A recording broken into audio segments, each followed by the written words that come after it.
Salut à toi, j'espère que tu vas bien, contente de te retrouver ici et ensemble traversons ce nouveau portail sur la passerelle stellaire. C'est parti mon kiki.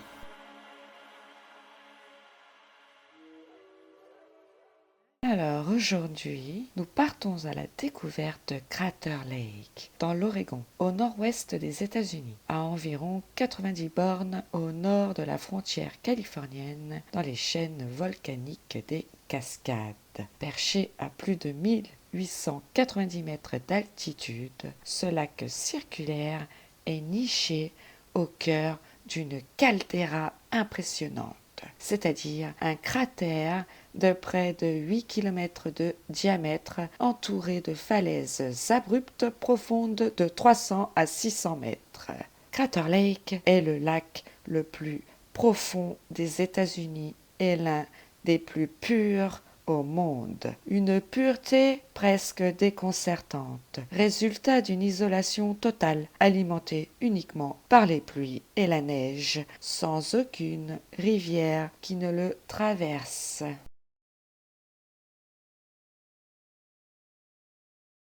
Il y a environ 7700 ans, ce paysage était vraiment très différent. C'était le mont Mazama, un immense volcan culminant à près de 3700 mètres d'altitude. Une éruption cataclysmique, parmi les plus puissantes des 10 000 dernières années, provoqua l'effondrement complet de sa chambre magmatique. De ce chaos naquit une caldeira, qui se remplit peu à peu d'eau. Crater Lake n'est pas un simple lac, c'est une cicatrice géologique, un souvenir brûlant d'un effondrement titanesque. Cette genèse explosive est déjà en soi une métaphore alchimique, la transformation brutale de la matière en vide, du feu en eau, de la montagne en miroir.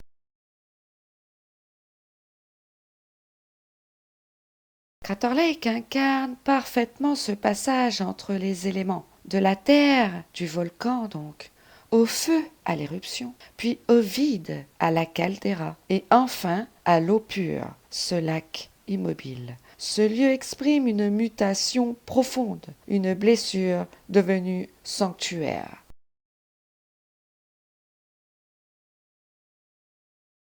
Les premiers à comprendre la puissance de ce lieu furent les peuples amérindiens Klamath, qui l'appelaient Jiwas. Pour eux, Crater Lake n'était pas un lieu ordinaire, c'était un seuil sacré, un espace réservé aux plus sages, aux plus initiés, un endroit où l'on ne venait pas prier ni demander, mais écouter. Écouter ce que la terre, le vide, le ciel et ses propres profondeurs intérieures avaient à révéler.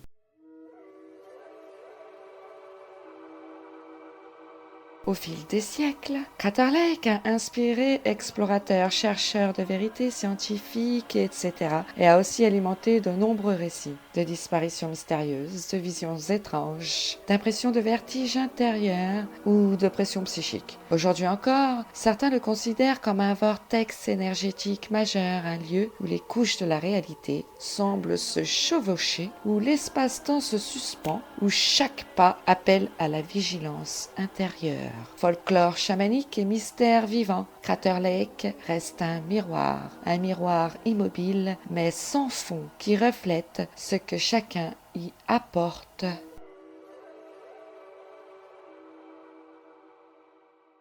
Crater Lake n'est pas simplement une curiosité géologique, c'est un nœud vibratoire puissant, un lieu où la nature, dans sa pureté la plus brute, semble se contracter et suspendre le temps.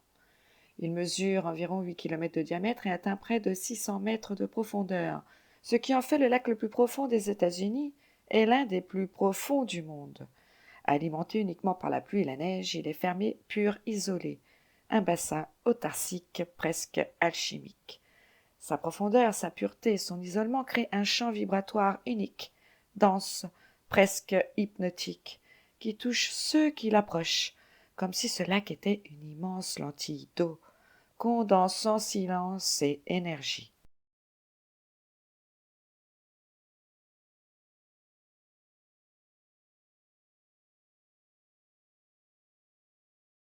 Situé à près de 3800 mètres d'altitude à la frontière du Pérou et de la Bolivie, le lac Titicaca est aussi un haut lieu sacré des civilisations andines. Les Incas le considéraient comme le lieu de naissance du soleil et de la lune, et donc de la création. Titicaca est un lac d'origine tectonique.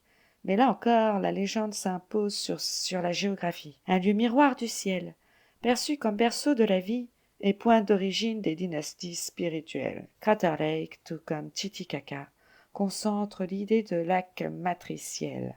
Profondeur, isolement, pureté, naissance cosmique.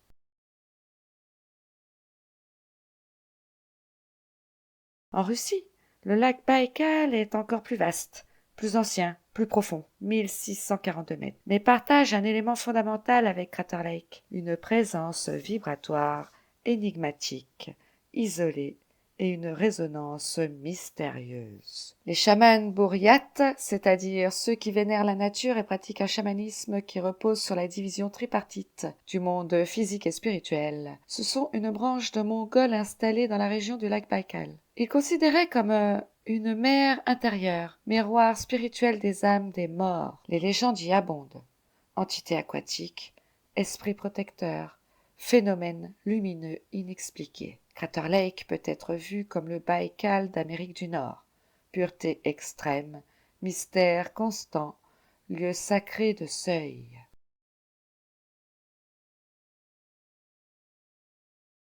Dans les traditions celtiques, les lacs sacrés tels que Lough Gill, en Irlande, étaient considérés comme des portes vers l'autre monde, lieu où le voile entre vivant et invisible s'amincit. Crater Lake partage cette signature vibratoire, un espace suspendu où les profondeurs invitent à une traversée intérieure.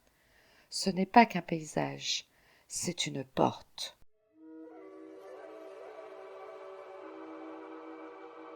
Crater Lake rejoint donc une famille vibratoire mondiale, celle des grands lacs sacrés isolés, pure matrice d'eau, miroir d'éternité. Le silence, la profondeur, l'absence de perturbations extérieures, la pureté de l'ombre en font un lieu calibré pour amplifier la conscience.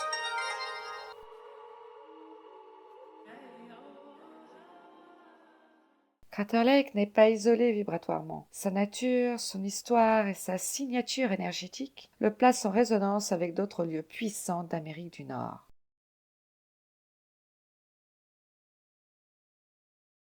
Les Great Smoky Mountains sont connus pour leur brume éthérée et une densité vibratoire très particulière, un lieu où l'humidité de l'air et les vapeurs naturelles créent un effet de voile permanent entre visible et invisible. Pour les Cherokees, c'est un peuple autochtone d'Amérique du Nord. Ces montagnes étaient sacrées. Elles abritaient esprits et anciens, protecteurs des équilibres terrestres. Crater Lake partage ce caractère, lieu brumeux, mystérieux, isolé, où la nature elle-même semble se retirer pour laisser place à une atmosphère de seuil. Les Black Hills, cœur spirituel des Lakota Sioux, c'est une tribu autochtone américaine du groupe ethnique de Sioux, était décrite comme le centre du monde. Ce sont des collines sombres, enveloppées de légendes. Chaque pic, chaque crevasse était perçue comme une porte spirituelle. Le lien avec Crater Lake est topographique circulaire et refermé. Ce sentiment d'isolement et de concentration d'énergie. Et ce sont tous deux des lieux de quête de vision, mais jamais de séjour prolongé. Là encore, lieu de passage plus que de séjour.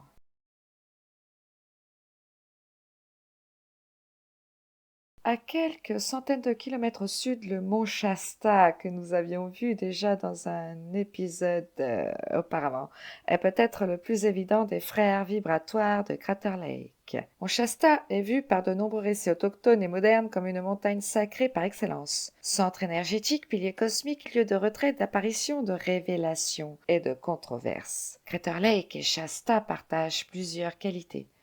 Une origine volcanique, un isolement massif dans un paysage vaste, une absence de peuplement stable et surtout un silence dense, qui agit donc comme révélateur intérieur. Pour les Klamath eux-mêmes, Scale, l'esprit du mont Shasta, rappelle-toi, nous l'avions vu, qui affronte là-haut l'esprit du mont Mazama. Leur mythe unit donc ces deux lieux dès l'origine des temps légendaires. Les Klamath sont un peuple amérindien qui vivait dans le sud de l'Oregon. Certains ont migré à la réserve indienne de Quartz Valley, en Californie.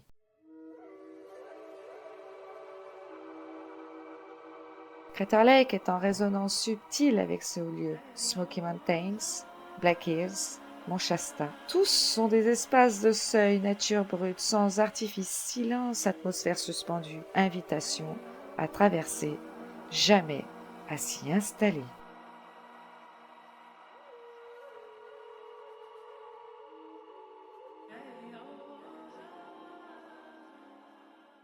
Bien avant l'arrivée des premiers explorateurs européens, les Klamath, peuple autochtone donc de l'Oregon, avaient déjà tissé autour du lac une légende dense, puissante, dramatique. Pour eux, Crater Lake s'appelait Jiwas, lieu sacré, lieu interdit. Et la légende raconte que là-haut, l'esprit du monde souterrain régnait sous le mont Mazama, et que Scale, esprit du ciel, protecteur des hommes, régnait sur le mont Shasta. Là-haut, fasciné par la beauté d'une femme Klamath, voulut l'attirer dans ses profondeurs. Devant son rejet, il se mit en colère. Des flammes, des pierres, des éclairs jaillirent du sommet du volcan pendant des jours. Scale descendit alors, affronta là-haut dans une guerre céleste titanesque, et les montagnes se mirent à trembler. Des roches incandescentes volèrent dans le ciel. Le monde semblait se déchirer. Finalement, Scale vainquit là-haut, qui fut repoussé et enfermé sous terre, et le sommet de Mazama s'effondra, formant un immense gouffre.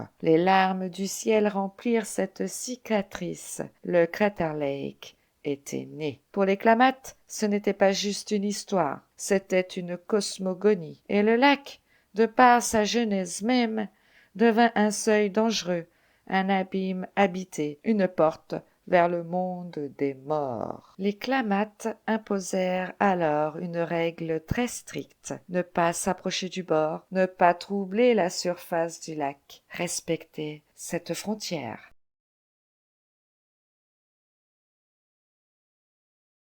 Dans le contexte spirituel autochtone, Crater Lake, Jiwas, n'était pas un lieu où l'on allait pour prier ou supplier. C'était un lieu où même les chamans avançaient avec une certaine retenue. Pourquoi ? Parce que ce n'était pas un temple, mais un miroir, un lieu qui renvoyait la vérité nue, sans filtre. Les chamans disaient, je cite, « Ici, on ne vient pas demander des visions. Ici, on écoute. On écoute le silence et ce qu'il nous révèle sur nous-mêmes. » Fin de citation.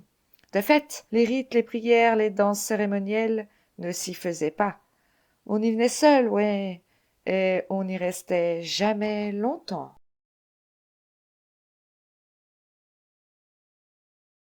Un élément fascinant accompagne la légende contemporaine. Depuis au moins 120 ans, un tronc d'arbre flotte à la verticale, à la surface du lac, surnommé Old Man of the Lake. Ce tronc mesure environ 9 mètres de long, émerge de près de 1,5 m au-dessus de l'eau, droit comme une sentinelle. Il dérive librement sur le lac, porté par les vents légers, mais toujours debout, jamais couché, jamais renversé. Depuis les premiers rapports en 1896, sa présence intrigue. Est-il un simple phénomène naturel, ou bien le symbole vivant d'un gardien silencieux? Certains guides locaux, même aujourd'hui, racontent à demi-mot, je cite, « Old Man veille. Il a vu des générations passer. Il sait que ce lac est vivant. » Fin de citation.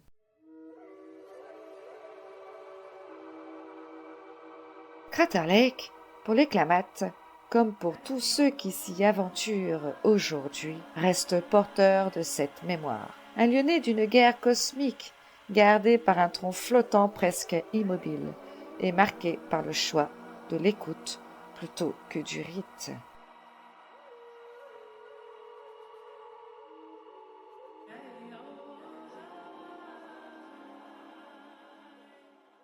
Mais ce qui frappe immédiatement lorsqu'on s'approche du Crater Lake, c'est ce silence total, troublant, Pas un bruit. Même le vent semble hésiter à franchir les parois du cratère. La topographie de la caldeira, circulaire et encaissée, piège le son. Il n'y a pas d'écho. Juste impressionnant. Ce silence n'est pas simplement une absence de bruit, c'est une présence, une densité. Il enveloppe celui qui entre dans ce cercle, imposant presque une forme de recueillement.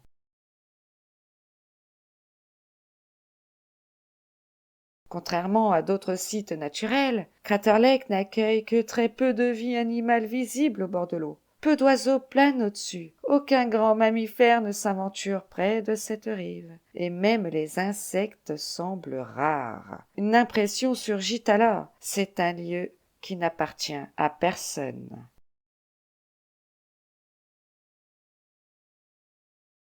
Mais ce sont surtout les sensations subjectives qui marquent, comme être observé. De nombreux visiteurs témoignent d'un ressenti presque oppressant, comme si une conscience invisible, silencieuse, scrutait leur présence. Des pleurs sans raison. Certains pleurent soudainement, sans tristesse ni émotion consciente, juste sous l'effet d'une pression intérieure diffuse. Une pression mentale et des visions de gouffres. Dans le silence et l'absence de bruit, des visiteurs parlent de visions de gouffres infinis, de précipices qui s'ouvriraient sous eux, alors même qu'ils restent immobiles au bord. Des voix intérieures et des souvenirs refoulés. C'est un phénomène subtil mais bien réel. Une réactivation inconsciente de pensées oubliées, de fragments émotionnels, de mémoires personnelles non résolues. Une sensation de dédoublement. Certains disent se sentir décalés, comme s'ils n'étaient plus tout à fait là, percevant le paysage comme irréel ou trop parfait pour appartenir au monde ordinaire.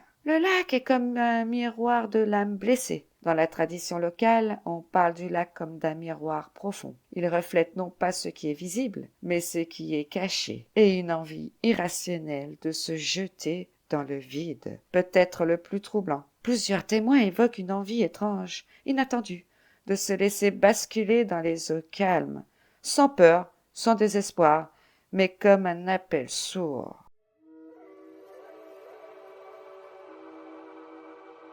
Crater Lake agit comme un amplificateur subtil. Il ne fait rien par lui-même, si tu veux, mais il renvoie à chacun l'image brute de sa propre intériorité. C'est un lieu qui se tait, mais qui oblige à entendre ce que nous portons en nous-mêmes.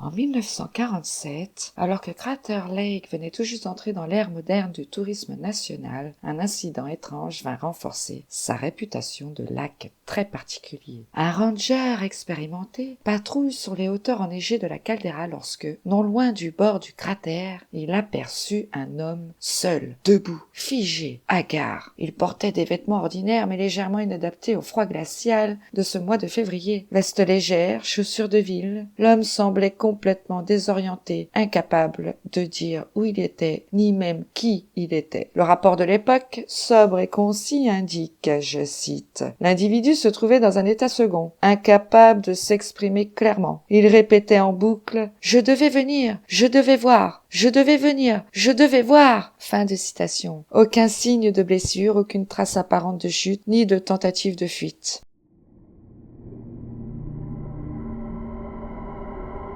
Ce n'était pas une disparition complète ni une tragédie spectaculaire, juste un effacement subtil, une perte de repère. Était-ce l'effet du froid, de l'altitude, ou l'effet de ce lieu singulier, miroir du mental, qui, face à des esprits fragiles, peut dissoudre les frontières du réel? Depuis, d'autres visiteurs ont raconté des sensations proches. Je ne savais plus qui j'étais, ni ce que je faisais là. Simple effet psychique ou phénomène vibratoire propre au champ énergétique unique du lac.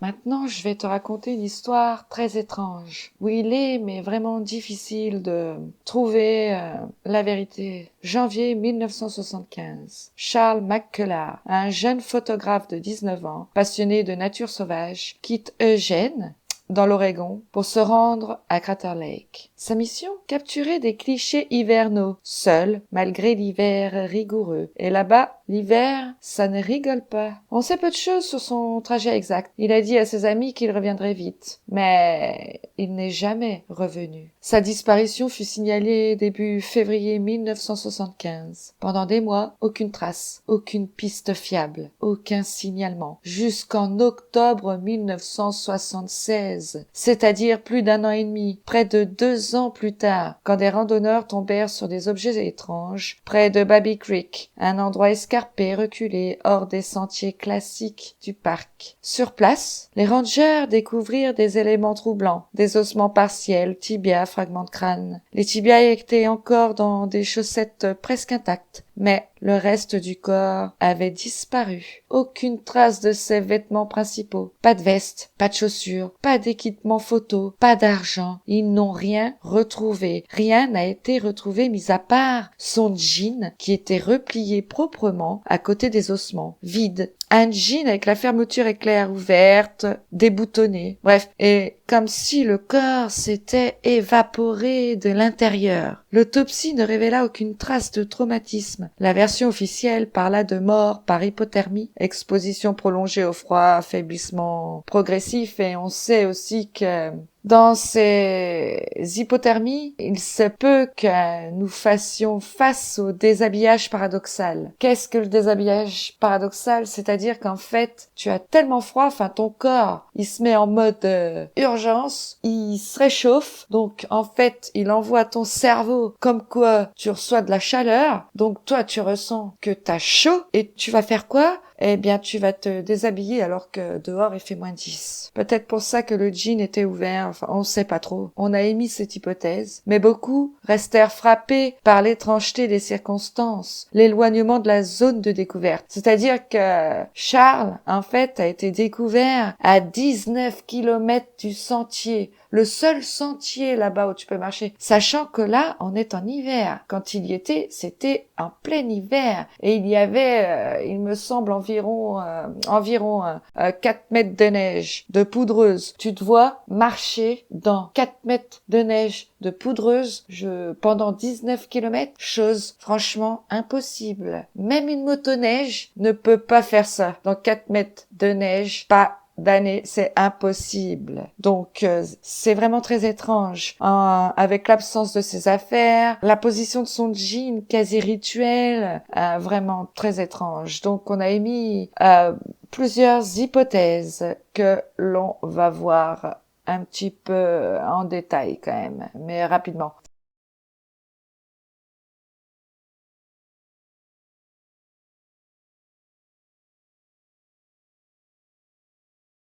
Certains chercheurs indépendants ont avancé que cette région isolée et sous contrôle fédéral aurait pu servir à des expérimentations secrètes de micro-ondes haute fréquence, radiation pulsée. Ces technologies auraient pu induire une désorientation soudaine, des perturbations cognitives brutales, des effets de dissolution progressive des tissus mous sans trauma externe visible. Cette hypothèse chercherait à expliquer l'état anormal des restes, en fait. Le squelette partiel, des os bien conservés, mais des tissus mystérieusement absents.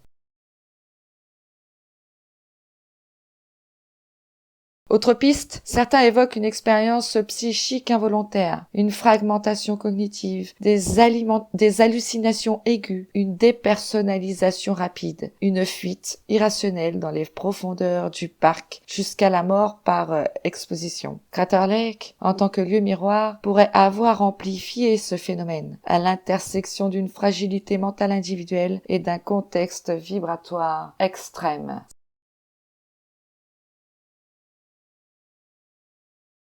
Certains récits non vérifiables, oui, c'est difficile de donner des preuves à tout ça, mentionnent un possible prolongement du programme MK Ultra, déjà actif dans les années 50-70. J'en ai parlé dans la saison ufologie. Testant télépathie synthétique, projection psychique forcée, surcharge sensorielle. Ces tests auraient pu viser des zones isolées, loin des témoins, dans des lieux propices comme le Crater Lake.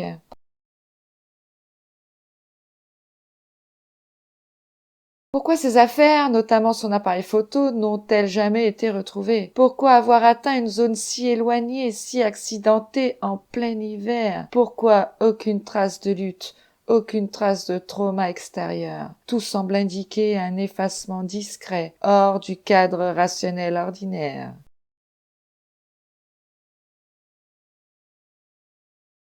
Crater Lake est aussi un lieu où, au fil des décennies, ont été rapportés à plusieurs reprises par de nombreuses personnes équilibrées, des apparitions de lumière énigmatiques, des témoignages de bases souterraines peut-être, une présence possible d'un vortex interdimensionnel. Sans affirmer quoi que ce soit, la disparition de Charles McCullough s'inscrit dans un contexte géographique et énergétique qui nourrit toutes ces hypothèses.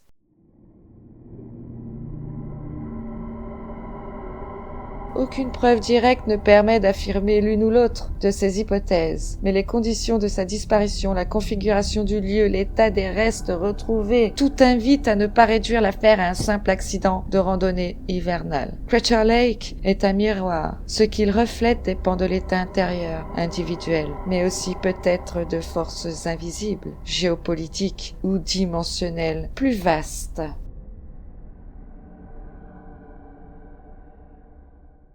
Moins d'un an après la disparition très étrange de Charles McCullough, un autre événement étrange frappe les Rangers de Crater Lake. En 1975, une randonneuse américaine âgée d'une trentaine d'années partit seule, et c'est souvent remarqué quand les personnes sont seuls, donc partez à plusieurs.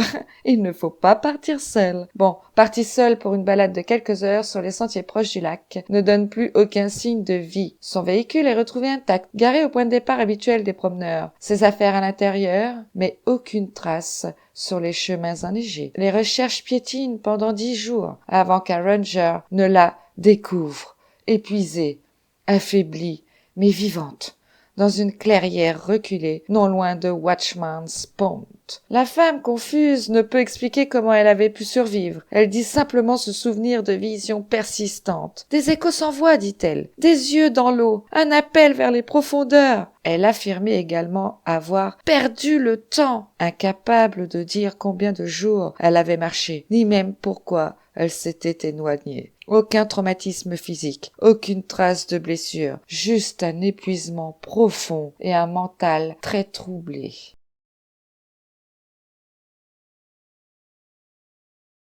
Crater Lake, aujourd'hui encore, reste associé à des histoires tragiques, plus modernes. Depuis les années 80, les Rangers rapportent une série de suicides qui se concentrent tous dans 2 zones bien précises. Des suicides, quoi. La paroi abrupte surnommée la paroi de l'abîme et le promontoire rocheux nommé The Watchman's Pond. Point d'observation panoramique surplombant le vide et les lacs, et il me semble que ce point-là est interdit, il y a même une pancarte d'interdiction, parce que les roches ne sont pas sûres. Une particularité très troublante, ces suicides concernent souvent des visiteurs qui ne présentaient pas de signes apparents de détresse psychologique avant leur visite. Les témoins, proches, familles, évoquent presque systématiquement la même chose. Il ou elle était calme, contemplatif, puis soudain, sans prévenir, elle a basculé. Certains observateurs ont parlé d'un appel irrésistible, une attraction émotionnelle difficile à décrire, une sensation de vide intérieur amplifiée par l'immensité du lieu. Rappelons que ce lac est le plus profond des États-Unis. Ce n'est évidemment pas Crater Lake qui provoque ces gestes, mais le lieu agit comme un amplificateur. Silence, isolement, profondeur, autant de facteurs qui peuvent exacerber un état intérieur déjà fragilisé.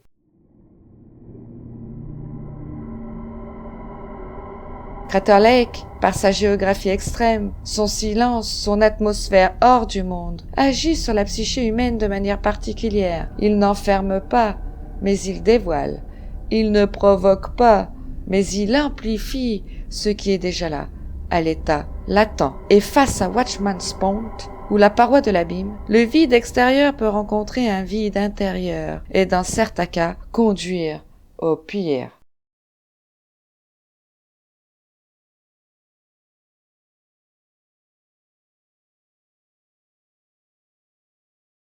C'est là que Crater Lake m'a vraiment attiré. C'est qu'il y a dans ce lieu d'autres éléments très perturbants, comme Wizard Island, qui est une île volcanique située à l'ouest du lac, à environ 3 km des rives. Elle émerge comme un cône parfait au milieu des eaux, culminant à 233 mètres au-dessus du niveau du lac. Mais en réalité, c'est le sommet d'un cône de scorie volcanique apparu après l'effondrement du mont Mazama. Formé il y a environ 7300 ans, Wizard Island n'est pas une relique figée. C'est la preuve que même après la catastrophe initiale, le volcan continuait de respirer, construisant dans le silence une nouvelle montagne.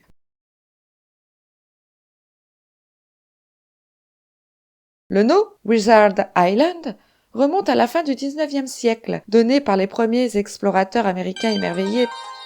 Ah zut, j'ai oublié de mettre mon téléphone en silencieux, je suis désolée. Ce nom fut donné par les premiers explorateurs américains émerveillés par sa silhouette énigmatique, un cône parfait, solitaire, surgissant des eaux d'un bleu profond, évoquant une capuche ou une coiffe de sorcier. Sa forme et sa situation centrale ont rapidement nourri l'imaginaire.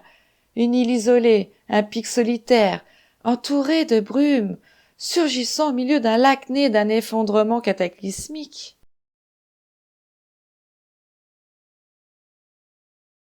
Ésotériquement, Wizard Island peut être vu comme le point focal du cercle formé par Crater Lake, le centre du mandala vivant qu'est cette caldeira. Sa position centrale et sa nature volcanique la désignent comme un axe du monde miniature, un axis mundi émergent des profondeurs. Dans une lecture plus subtile, Wizard Island représente l'énergie qui persiste après la destruction, la colonne au centre du cercle, le pilier de réorganisation après le chaos, le point sur lequel l'attention se recentre face à la vastitude immobile du lac. Elle incarne donc le sorcier intérieur, celui qui, après l'effondrement, se relève, se dresse, reforme l'axe.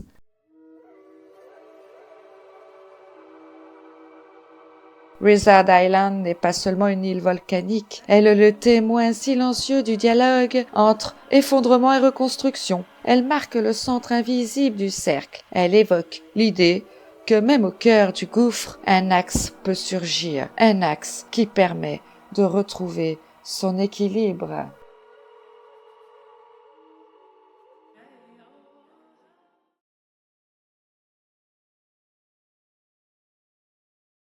Autre élément flippant, Phantom Ship est une formation rocheuse singulière située près de la rive sud-est du lac. De loin, elle ressemble à une goélette ancienne, des arêtes effilées dressées comme des mâts, une silhouette élancée flottant sur l'eau sombre. Longue d'environ 50 mètres et haute de 16 mètres, cette éminence basaltique est en réalité l'une des plus anciennes structures géologiques visibles de Crater Lake. Elle est composée de lave solide datant d'avant même l'effondrement du mont Mazama. Son apparence, frappante sous certaines lumières et brumes, a inspiré le surnom Phantom Ship, bateau fantôme, dès les premières explorations modernes.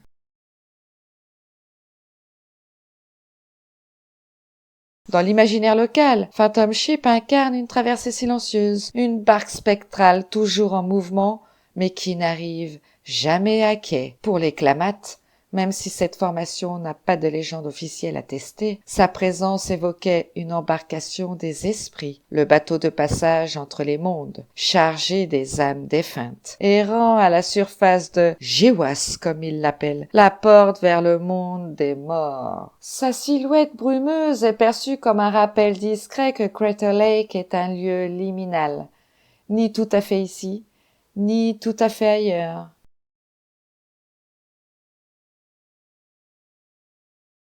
Ésotériquement, Phantom Ship peut être vu comme un archétype du bateau des âmes, l'embarcation symbolique que chacun doit un jour emprunter, non pas pour fuir la vie, mais pour traverser ses ombres. Dans ce contexte, Wizard Island représente le centre, l'axe intérieur, et Phantom Ship représente le mouvement, la traversée, l'épreuve du passage. On pourrait dire que Phantom Ship nous enseigne la patience du voyage intérieur, l'errance nécessaire avant le retour à soi.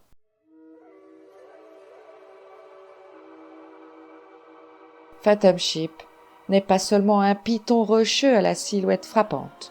C'est une invitation à méditer sur la notion de passage. Traverser un Crater Lake intérieur, c'est aussi accepter de dériver un temps, sans port, sans carte, jusqu'à ce que le retour se fasse naturellement.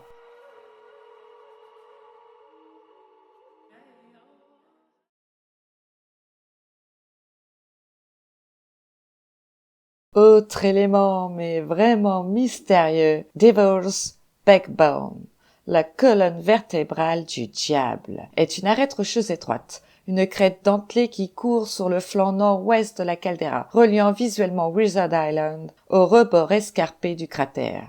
Concrètement, c'est un dôme de lave solidifié, exposé par l'érosion, dont la forme tortueuse et sinueuse évoque une colonne vertébrale qui se serait figée dans la pierre.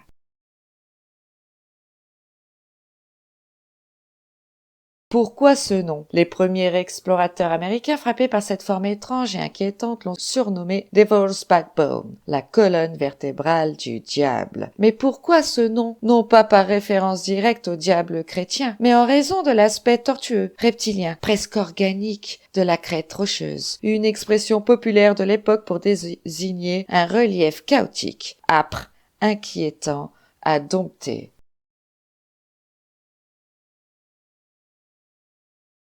Ésotériquement, Devil's Backbone peut être vu comme le symbole du support vertical, mais encore chaotique. La colonne encore tortueuse qui cherche son alignement. Si Wizard Island représente le centre stable et Phantom Ship la traversée, Devil's Backbone représente la voie escarpée, exigeante, qui relie la base et le sommet, chemin de rectification intérieure.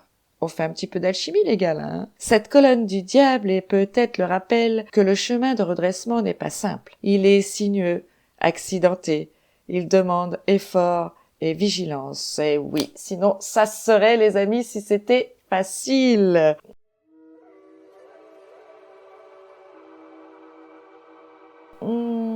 On peut parler alors de trinité symbolique. Ces trois éléments majeurs, Wizard Island, Phantom Ship, Devil's Backbone, forment une véritable trinité symbolique dans le paysage du Crater Lake. Wizard Island, l'axe, le centre, le pilier intérieur. Phantom Ship, la traversée, le passage entre les mondes. Devil's Backbone, la voie difficile, sinueuse, mais nécessaire pour relier base et sommet, nécessaire à l'évolution. Ensemble, ils dessinent une cartographie vibratoire complète. Le lieu d'ancrage, le chemin, l'épreuve.